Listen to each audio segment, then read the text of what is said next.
वमन करे तो कफ मिटे, मर्दन मेटे वात। मर्दन मेटे वात। स्नान किए तो पित्त मिटे, स्नान किए तो पित्त मिटे, लंगन से जुर्जात, और लंगन से जुर्जात। बहुत सुंदर कारिका है। ये आचार्य भगवंत बार बार इस कारिका को बोलते थे, सुनाते थे। वही कारिका पूज्य गुरुदेव की आपके समक्ष मैंने रखी है कि अगर आपको कफ हो जाए, आपको कफ जमा हो जाए, तो कफ जमा होने का सबसे अच्छा आज तरीका मैं आपके बीच में दे रहा हूँ। इतना सुंदर तरीका दे रहा हूँ कि इस तरीके के माध्यम से अगर आपको माइग्रेन है, माइग्रेन निकल जाएगा। अगर मान लीजिए आपको दमा है, दमा की शिकायत दूर हो जाएगी। आपको बार बार साइनस हो जाता है, साइनस दूर हो जाएगा। थोड़ा तरीका कठिन है, पेन कॉपी उठा लें। हालांकि प्रकरण मेरा दूसरा था, लेकिन गुरुजी की इसमें याद आ गया। मुझे तो बीपी पर बोलना है, पर ये भूल जाऊंगा बाद में। बड़ा ही अनोखा और बड़ा ही मतलब इतना सुंदर तरीका है ये, जिसको नज़ला रहता है, जिनको निमोनिया रहता है, उनके सबके काम का तरीका आपको बता रहा हूँ। रोज़ जो भी आता है सबको बताता हूँ मैं। 2 चम्मच रीठा, अभी हाल मेरा इसका अर्थ रह गया लेकिन बताता हूँ बीच में। 2 चम्मच रीठा एक कांच की बर्तन में आप एक बरनी में डाल दें, उसमें 1 गिलास पौन गिलास पानी डाल दें। 1 चुटकी पीपर, 1 चुटकी सौंठ और 1 चुटकी काली मिर्ची डाल दें। उसको आप भिगोने के लिए रख दें। लगभग 12 से 24 घंटे के बीच तक भीग जाएगा तो बहुत अच्छी बात है ना। 12 घंटा हो जाए तो अति उत्तम है, और ज़्यादा देर हो जाए तो और अच्छा आएगा। 24 घंटे तक अधिकतम रख सकते हैं आप। फिर 24 घंटे के बाद आप उसको निकालें और छान लें। छानने के बाद उसको ऐसा छानना है कि उसके कण ना रह जाएं, और उसका जो पानी है वो 2-2 बूंद 3-3 बूंद नाक में डालना है। जैसे ही आप वो पानी नाक में डालेंगे, आप स्थिति बड़ी खराब हो जाएगी। ऐसा लगेगा सिर में कि क्या हो गया ये। आप फिर उसके बाद अपने या तो बाथरूम में पहुंच जाएं, या टफ में, जो टफ होता है अपन ने किया है ना, संघ में बहुत कराया है हमने। महाराज जी को कराया, योग सागर जी महाराज जी को, सब लोगों को कराया है मैंने संघ में। पूरे महाराज लोगों को लेकर आता था मैं, जिनको भी होता था।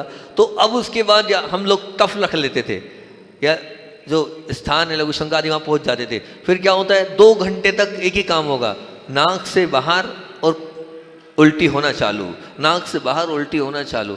जो थोड़ा बहुत जिनकी इम्यूनिटी कम होती है, पावर कम होती है, उनको बुखार भी आ जाता है। लेकिन एक बार में पूरा कफ निकल जाएगा, एक बार में ठीक हो जाओगे आप। उल्टी के माध्यम से पूरे उसके माइग्रेन जीवन पर्यंत के लिए खत्म हो जाएगा आपका। जो तरीका आपको बता रहा हूँ, बस ताकत और हिम्मत चाहिए, सामर्थ्य चाहिए। हमारे दीपक बोले सब कोई ना करे, ऐसा कुछ नहीं है, ऐसा कुछ भी नहीं है। थोड़ा सा सिर भारी होता है, आपको सिर में 2 लोग अच्छे मतलब मालिश करने वाले चाहिए। ऐसा अनईजी से लगता है 2-4 मिनट, क्योंकि वो जैसे ही रीठा वहाँ पहुँचता है, पहुँचते ही वहाँ अंदर की जितनी भी कफ है उस कफ को पूरा बाहर कर देगा वो। कोई भी औषधि काम नहीं आएगी। और ये महाऔषधि आपके बीच में रख रहा हूँ मैं, बड़ी उत्तम औषधि है। 2 चम्मच रीठा, 1 चुटकी काली मिर्च, 1 चुटकी सौंठ, 1 चुटकी पीपर। 24 घंटे के लिए गला दे, छान लें, 2-2, 3-3 बूंद डाल लें आप। मतलब इतना चमत्कारी प्रभाव है कि मैंने संघ में बहुत सारे महाराजों का कफ ठीक किया इसी से।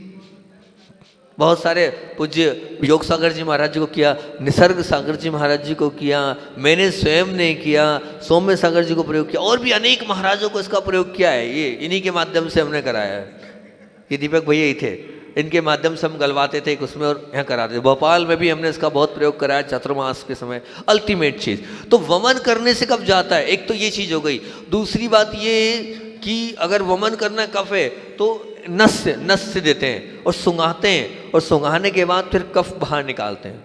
तो ये अपने आप में आप मानना, क्योंकि आपने औषधि तो ले ली। अब जैसे आज हमें कफ है, जम गया, अगर हम कफ को बाहर नहीं करेंगे तो खांसी होगी, और खांसी जम जाएगी तो टीबी का रूप ले लेगी। खांसी अगर नहीं हो तो निमोनिया, और निमोनिया से फिर टीबी की ओर पहुंच जाता है वो। तो आप इसको अगर कर लेंगे शुरुआत के दौर में, पूरा कफ बाहर कर देंगे तो अपने आप ठीक हो जाएंगे। ये तो वमन करने से, कैसे भी आप उल्टी करो, उल्टी से जो है ये गुरुदेव की कारिका है, मेरी कारिका नहीं है। मैंने ये गुरुदेव की बात आपके बीच में नहीं है कि वमन करे ते कफ मिटे।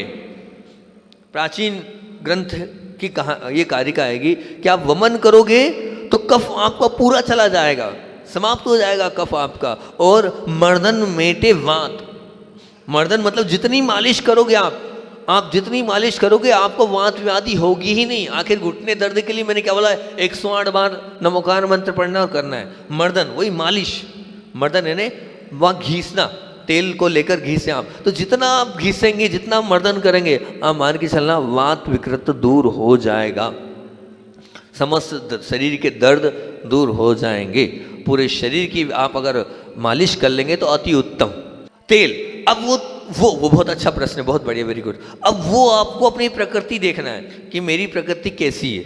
मेरी प्रकृति पित्त वाली है तो मुझे खोपरे का तेल करना चाहिए, ठीक है ना। मेरी प्रकृति शीत है तो मैं सरसों भी ले सकता हूँ, ठीक है ना। सब में तिल और खोपरा आप सब व्यक्ति यूज कर सकते हैं। और फिर अगर मान लो ठंडी प्रकृति तो सरसों कर लो आप, ठीक है ना। और भी अनेक प्रकार के बादाम, अगर आपको ठंडी प्रकृति तो बादाम का उपयोग कर लो आप। तो ऐसे तेलों का आप, जैतून का तेल उपयोग कर लो आप। तो ऐसे तेलों का उपयोग कर सकते हो जो सम वाले, उसमें जैतून होता है, नारियल होता है और तिल्ली होता है।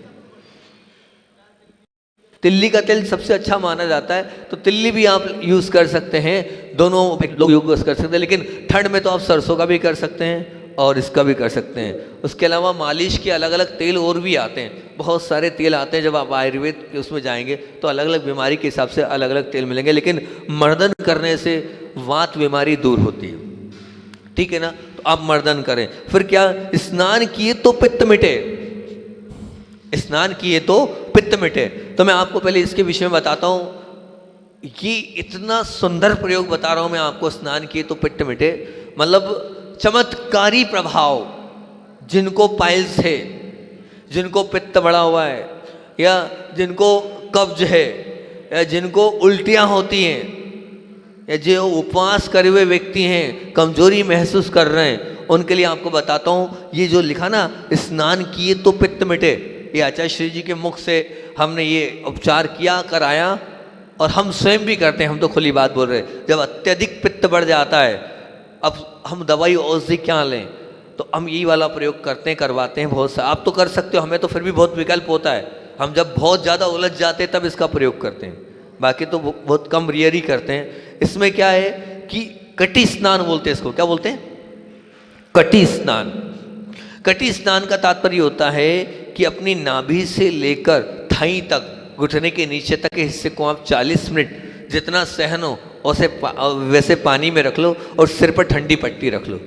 देखो चमत्कारी प्रभाव, पाइल्स खत्म, पित्त खत्म, गर्मी एकदम शांत, एनर्जी फील महसूस करोगे आप। आपको लगेगा कि नई दुनिया में चला गया मैं। अभी वहाँ छुल्लक जी लोग थे कुंडलपुर में, लगभग बहुत सारे लोगों को मैंने इसी से ठीक किया। मतलब बहुत, मैं कह रहा हूँ कि इतना अतिशयकारी ये प्रयोग है, कटी स्नान, इससे बढ़कर नहीं। उसको आप यूट्यूब पे खोल के देखोगे तो उसके चमत्कार देखो कितने।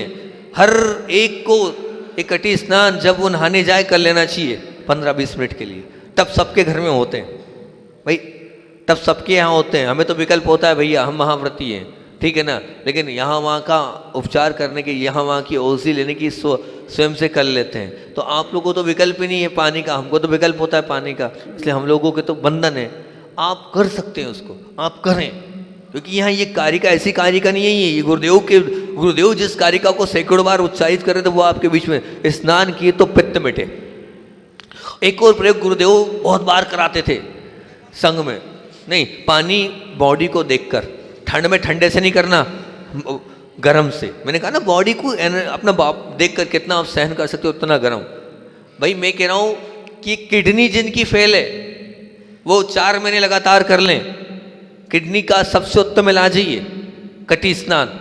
अरे सैकड़ों बीमारियों का इलाज, आप उसको उठाकर देखना। मैंने तो सिर्फ पाइल्स वालों के लिए, पित्त वालों के लिए और कब्ज वालों के लिए, गर्मी बढ़ जाने वालों के लिए प्रयोग किया, उल्टी जिनको होती है उनके लिए प्रयोग किया है ना। और अब मैं आपको बता रहा हूँ, क्या बता, हाँ एक और गुरुदेव का, फिर भूल जाऊँगा मैं, भूल जाता हूँ एक, तो फिर बात दूसरी निकल जाती है। दूसरा प्रयोग आपको बता रहा हूँ जो गुरुदेव हमेशा कराते थे। एक बार अंतराय एक महाराज जी का आया हुआ, कुंडलपुर की बात थी, और कुंडलपुर की बात थी, गर्मी का अंतराय था, अत्यधिक गर्मी, लू चल रही, दूसरा तीसरा अंतराय। अब एक महाराज जी क्या, काय को झूठ बोलना, सीधे नाम मिले तो मेरा अंतराय था, खत्म कहानी। मेरा खुद के अंतराय था, उसमें क्या बात है बताने में। तीसरा अंतराय अत्यधिक गर्मी। अब हम वहाँ पीछे विद्या वाटिका है ना, वो विद्या वाटिका के पीछे एक टीन शेड था, वहाँ हम शुद्धि करने गए, वहाँ हम शुद्धि करने गए। और वहीं मतलब सुबह आहार के पहले, और वहीं आचार्य श्री आ गए। दो महाराजों ने बोला, आचार्य श्री आशीर्वाद देखो कैसे नए नए महाराज अंतराय आ रहा है, तीसरा अंतराय है इनको आज। तो मैं एक तरफ गुरु जी देखते हैं, अच्छा दुर्लभ तीसरा अंतराय है। तो ऐसा देखते हैं, ऐसी उनकी करुणा भय दृष्टि दिखी कि जैसे उनने मुझे देखा, मुझे लगा मुझे सब कुछ मिल गया। इतनी करुणा में, मतलब अब इतना बड़ा संघ, हमारी जब दीक्षा थी 50 साधुओं का संघ था। तो अब पहले जब कम थे और ज़्यादा रहते थे तो याद रहता इसको अंतराय, लेकिन उस समय तो गुरु जी को पता ही चलता था किसका अंतराय क्या अंतराय। 10 अंतराय, 8, 10, 12 अंतराय पर डे रहते थे, ये मान के चलना। उस समय संघ में हमारा अंतराय था। आचार्य श्री ने हमको देखा और अपना कमंडल खोला, बोले गर्म पानी नहीं है ये। आचार्य श्री ने पहली बार अपना कमंडल खोल के, गर्म पानी नहीं है, क्या गर्म पानी मिल सकता है? तो जब इतना बोल रहे धड़ धड़ से गर्म पानी आ गया, क्या आचार्य श्री क्यों गर्म पानी चाहिए? आचार्य श्री ने गर्म पानी लिया, अपना खुद का कमंडल लिया और बोले दुर्लभ इधर आओ, बोले बैठ जाओ। और हमें बिठाया उन्होंने, और बिठाने के बाद फिर उन्होंने क्या किया, सिर पर, बोले सिर पर उन्होंने स्वयं अपने हाथ से कमंडल की धार छोड़ी और 2 हाथ से बोला थपथपी करो इनकी।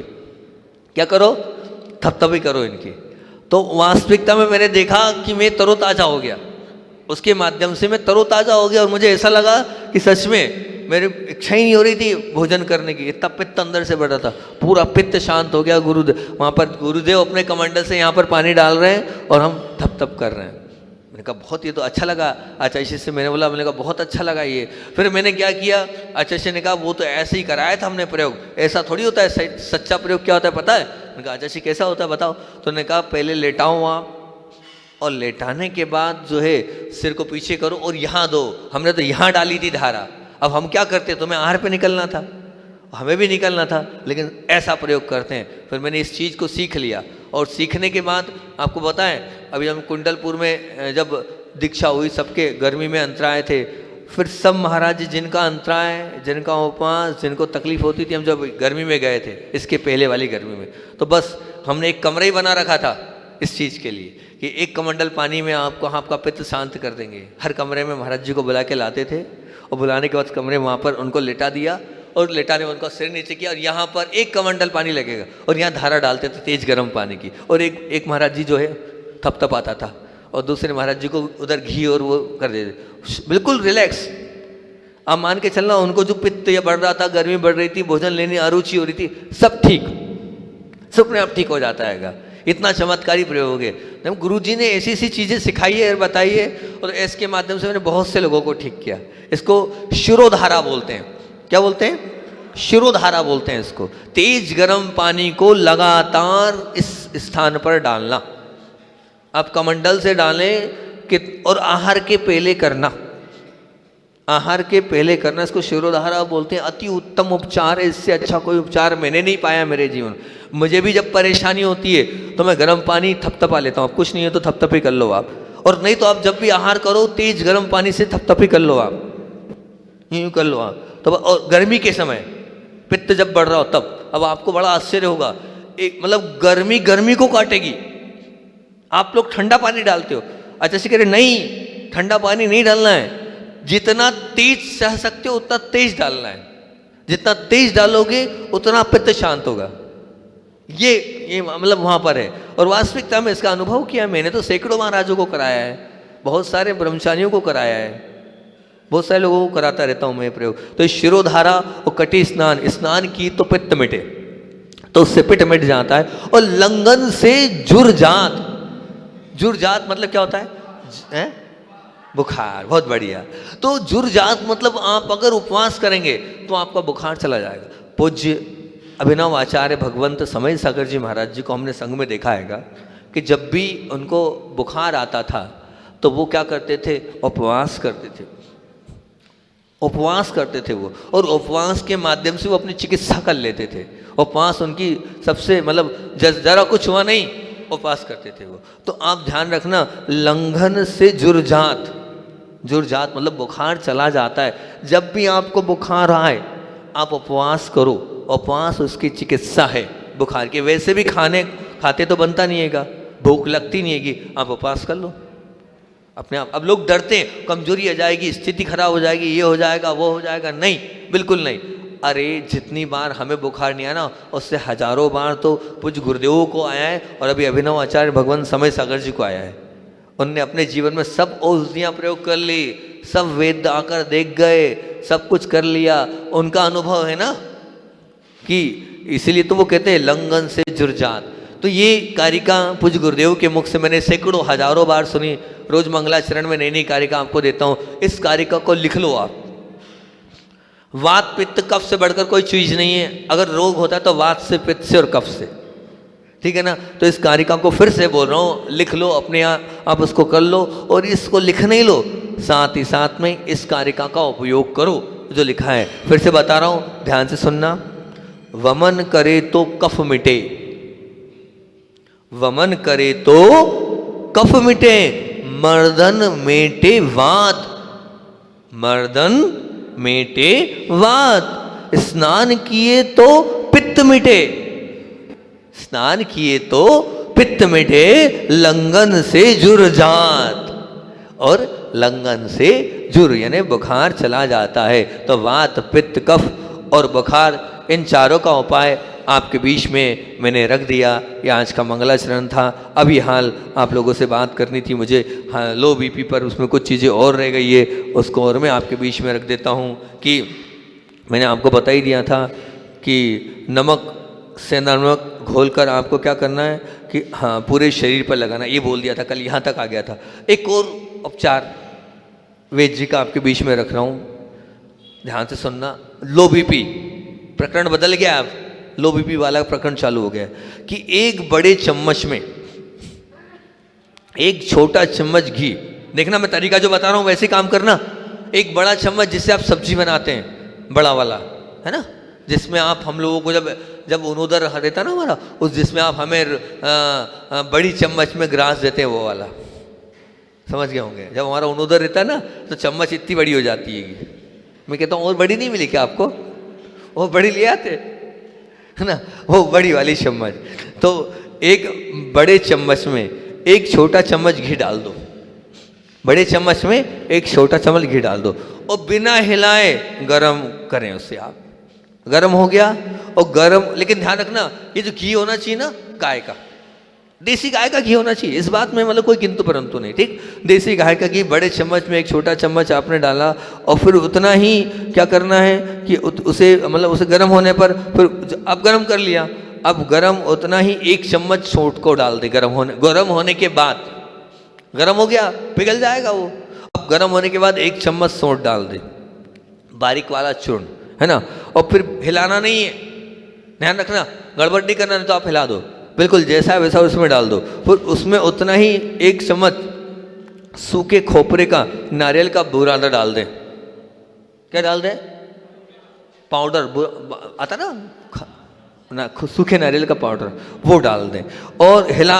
और फिर क्या करना, बिना हिलाए, अभी भी नहीं हिलाना, पहले भी घी को नहीं हिलाना था, सौंठ डाली फिर भी नहीं हिलाना है, और ये पाउडर डाला नारियल का तब भी नहीं, बिना हिलाए। फिर थोड़ा ठंडा होने दें, और थोड़ा ठंडा होने के बाद सावधानीपूर्वक आधा मिश्रण बिना हिलाए आहार के प्रारंभ में और आधा मध्य में ले लें।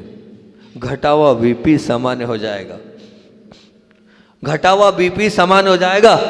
बहुत सुंदर प्रयोग बता रहा हूँ आपको मैं, ये सामान्य प्रयोग मत मानना इसको आप कि महाराज जी क्या वही आप किसी चीज़ बता रहे हो। लेकिन देखो जो अनुभूत लोग होते हैं उनका अनुभव आपके बीच में रख रहा हूँ, उनने सैकड़ों लोगों को ठीक किया आएगा।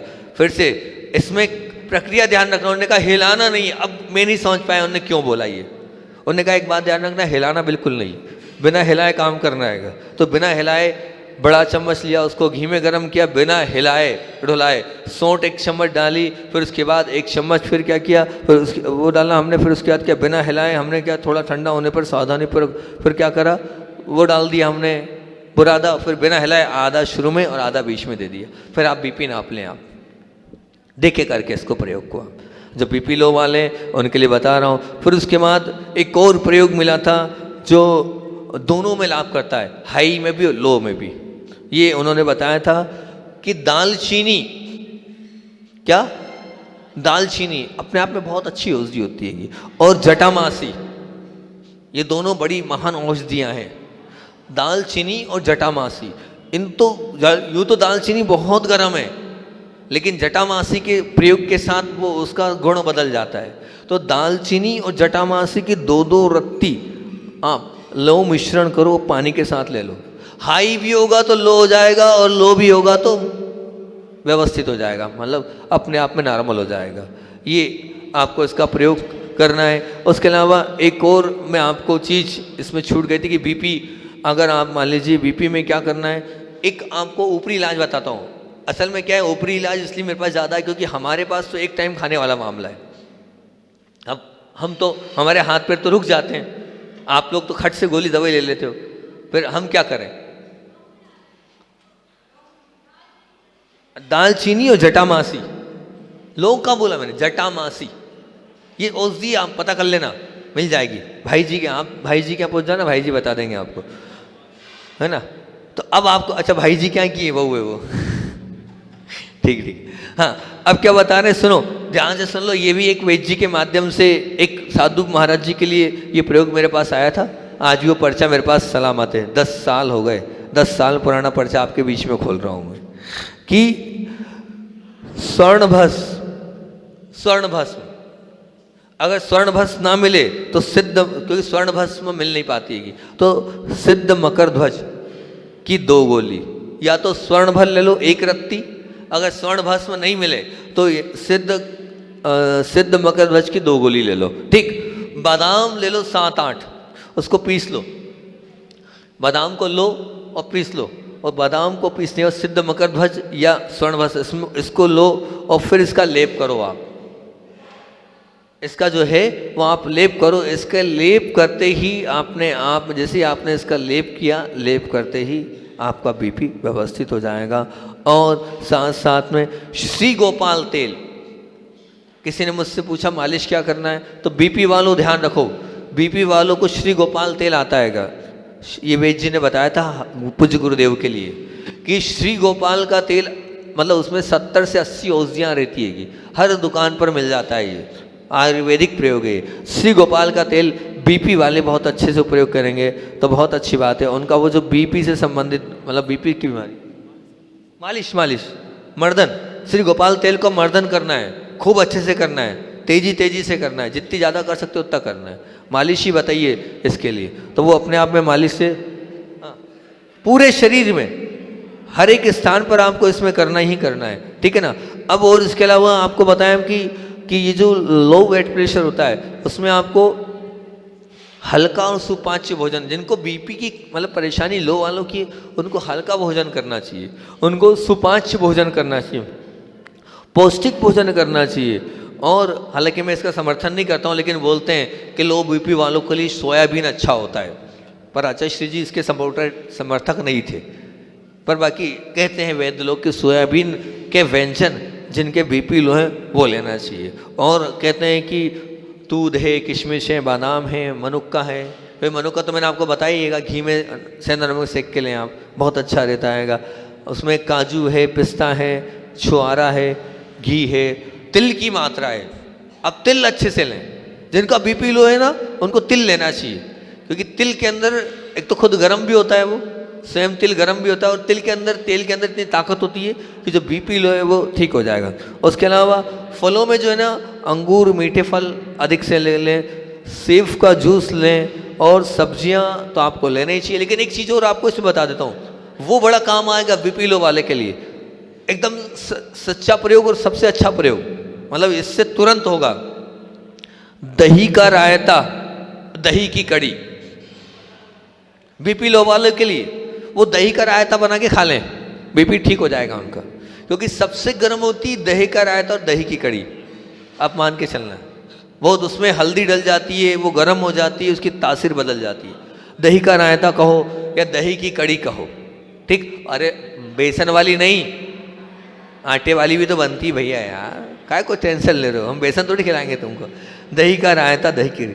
और मैंने जो बताया था आपको 32 किशमिश चाय, मतलब रात को भिगो दें और उसको चबा चबा के लें। अब एक और प्रयोग बता रहा हूँ, अन्यथा मत लेना। महाराज आपने ही कहा था, मैं एक तरफ तो मना किया और आप एक तरफ हाँ कर रहे हैं। तो जो लोग पीते हैं उनके लिए ध्यान रखना, बीपी कम हो तो चाय पी सकते हैं, लेकिन जो पीते हैं वो नहीं तो लफड़ा हो जाएगा। महाराज जी अभी तो 2 दिन पहले आपने प्रवचन ऐसा किया था। और दूसरा, चिरोटे का बीज का पाउडर, जो मैंने कॉफ़ी के लिए बताया था, विनोद जी रायपुर वाले आए थे ना, चिरोटे के बीज का पाउडर।